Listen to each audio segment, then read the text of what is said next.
The flashing red and blue lights lit up our quiet lakeside driveway as Karen stood there, jabbing her finger toward my wife and shouting for the officers to arrest her immediately. My wife didn't flinch. She stood calm and steady on our porch while Karen screamed like a woman possessed. One of the officers strode forward, his hand resting on his belt, his expression stern. But then, halfway up the steps, he froze. His eyes locked on my wife's face, and suddenly all the color drained from his cheeks. In a hushed, trembling voice, he whispered just two words that silenced everyone, including Karen. "My commander?" Life by the lake had always been our dream. Quiet mornings on the porch, the smell of pine in the air, and water lapping gently at the shore. For years, my wife and I poured our sweat and savings into making that cabin a home. But peace never lasts long when Karen and her HOA are involved.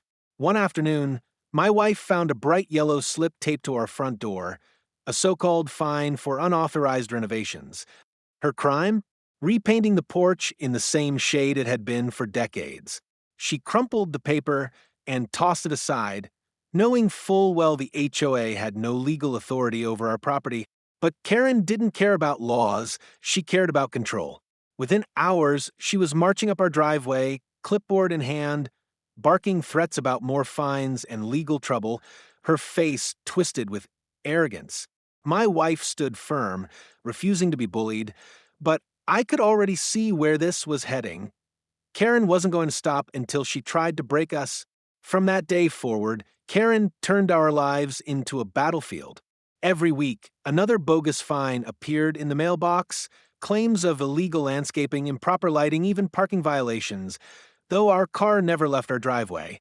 Neighbors whispered that she was trying to make an example out of us to prove that no one could defy the HOA queen and get away with it.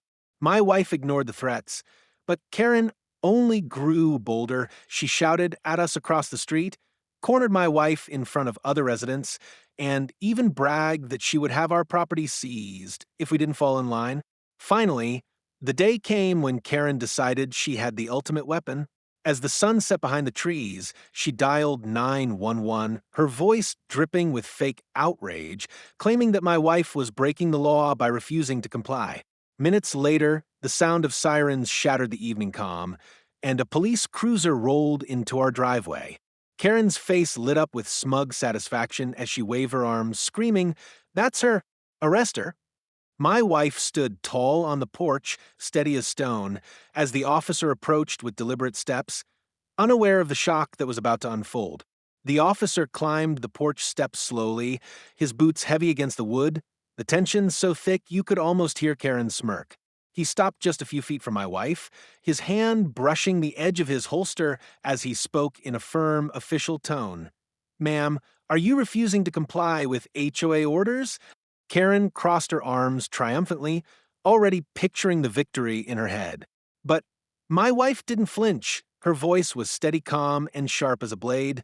"This HOA has no legal claim to my property, officer, and you know it." For a split second, silence blanketed the air. The officer's brow furrowed, his gaze fixed on her face as if something deep inside his memory had been jolted awake. Then it happened. His eyes widened, his posture stiffened, and the hand on his holster fell away. In a hushed, trembling whisper that carried more weight than any command, he breathed, "My commander." Karen's jaw dropped open, her smug grin collapsing into disbelief. Neighbors peeking from behind their curtains gasped. The power dynamic had shifted in an instant, and everyone could feel it. Karen blinked in confusion, her voice cracking as she stammered, "See, Commander? What nonsense are you talking about? She's just a nobody." But the officer's eyes never left my wife. His face was pale, his body stiff with the kind of respect only forged in fire. In that moment, the truth began to surface. Years ago, before our quiet life by the lake, my wife had served her country with honor. She wasn't just a soldier. She was a decorated officer, a woman who had commanded men in uniform, leading missions under impossible odds. The very officer standing before her had once been one of those young soldiers, trained and guided by her steady hand. Memories flickered in his eyes. her voice barking orders over roaring gunfire, her calm presence in chaos, her courage when others faltered. Now here she stood, not in uniform, but carrying the same authority in her gaze. And as the officer straightened his back and gave a sharp, instinctive salute, the truth crashed over everyone like a tidal wave. Karen had just picked a fight with a commander, and the battle was already lost. Karen's face twisted red with rage, her voice shrill as she screamed. No, don't listen to her lies. She's manipulating you. Arrest her now, that's an order. But the officer turned on her with steel in his eyes, his voice booming across the yard. The only one breaking the law here is you. Karen stumbled back, shaking her head furiously as neighbors began stepping out with phones in hand, recording every second. You can't do this to me. I'm the HOA president, she wailed, but backup officers were already pulling up behind the cruiser. One of them stepped forward, rattling off charges with cold precision. Ma'am, you are under arrest for filing false police reports, harassment, and trespassing. The moment the cuffs clicked around her wrists, Karen exploded, thrashing and screaming as her perfect image shattered before the entire neighborhood. This is a mistake. I own this street. You'll regret this, she shrieked, but no one came to her defense. The once feared tyrant of the HOA was now being dragged away, humiliated, while neighbors clapped and whispered, some even cheering openly. My wife didn't move, didn't gloat. She simply stood tall, calm, and unshaken, the very picture of command. In the days that followed, the fallout was swift and brutal for Karen, not for us. The county launched a full investigation into the HOA, uncovering years of fraudulent fines, illegal threats, and misuse of funds.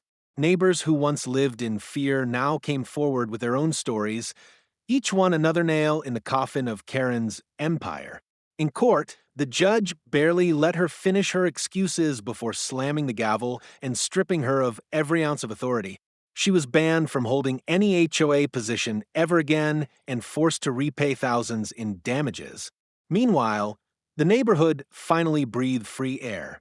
People smiled when they walked by, children played without Karen hovering, and our lake house stood untouched, our porch glowing golden in the evening sun.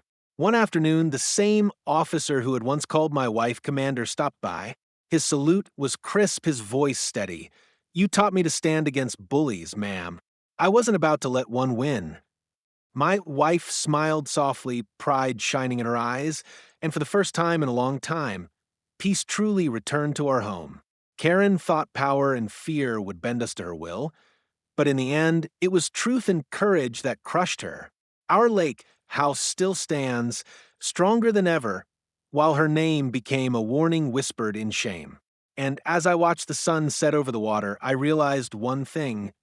Bullies may roar, but justice always answers louder. So, tell me, if someone tried to take your home, would you have the strength to fight back?